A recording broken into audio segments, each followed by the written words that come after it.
My name is Martin Bromley. I'm dad to two young children, Victoria and Adam, and this is the story of the death of my wife, Elaine, who died in March 2005 as a result of an attempted routine operation that went wrong. There's some confusion about the precise time, but we know that 6 to 8 minutes in, a number of things were happening. The anaesthetist had already started to attempt to intubate Elaine. The oxygenation was still at 40% or lower, the heart rate was falling. The ENT surgeon waiting to perform the op came into the theatre. An anaesthetist from an adjoining theatre became aware of a commotion and he walked in to see what could be done. And at least 3 nurses answered a call for help. And what happened is that the 3 consultants continued with the attempts to intubate, and they used a variety of different techniques and a variety of different pieces of equipment. The nurses, meanwhile, performed some tasks under their own initiative. But what we can say is that 10 minutes in, with hindsight, this is a situation of can't intubate, can't ventilate. This is a recognised emergency in anaesthesia for which guidelines exist. We're now 10 minutes into this attempted procedure. The patient, my wife, is blue. Her oxygenation is 40% or lower, and it has been for 6 minutes. The anaesthetist has 16 years experience and he is regarded as diligent by his colleagues. The ENT surgeon has over 30 years experience. The other anaesthetist has additional skills pertaining to difficult airways, and 3 of the 4 nurses are all experienced in their job.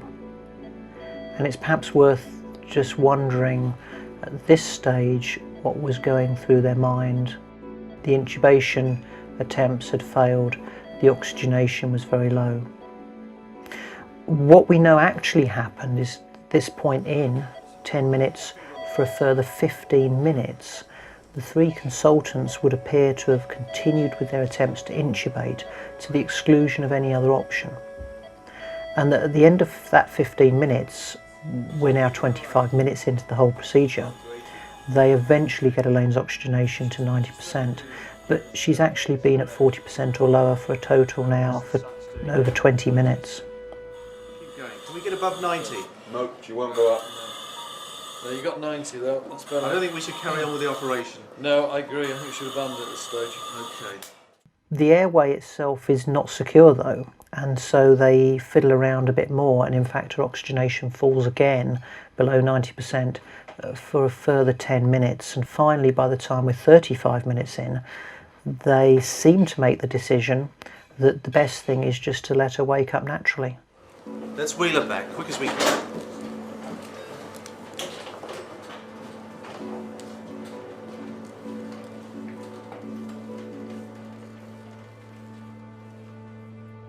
And they transfer her to the recovery room. She lays there for an hour and a half, and of course she never wakes up.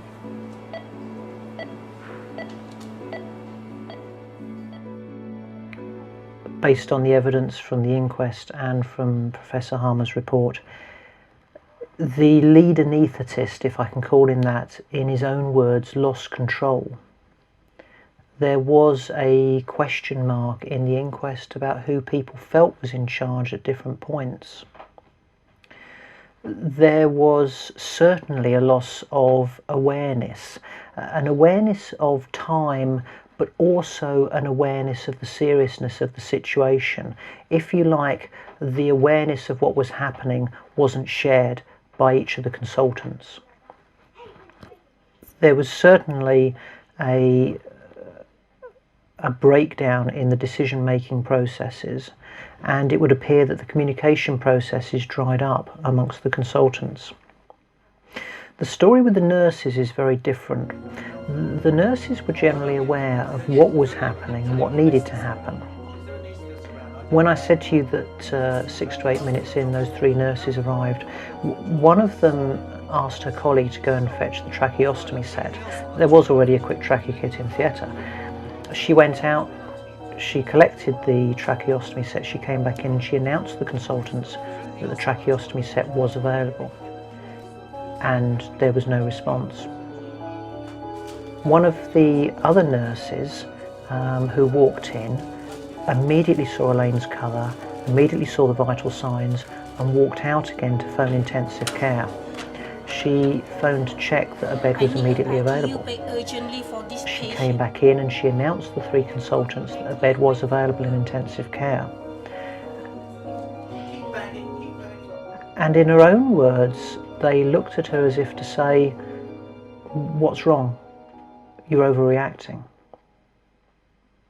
She actually walked out and cancelled that bed.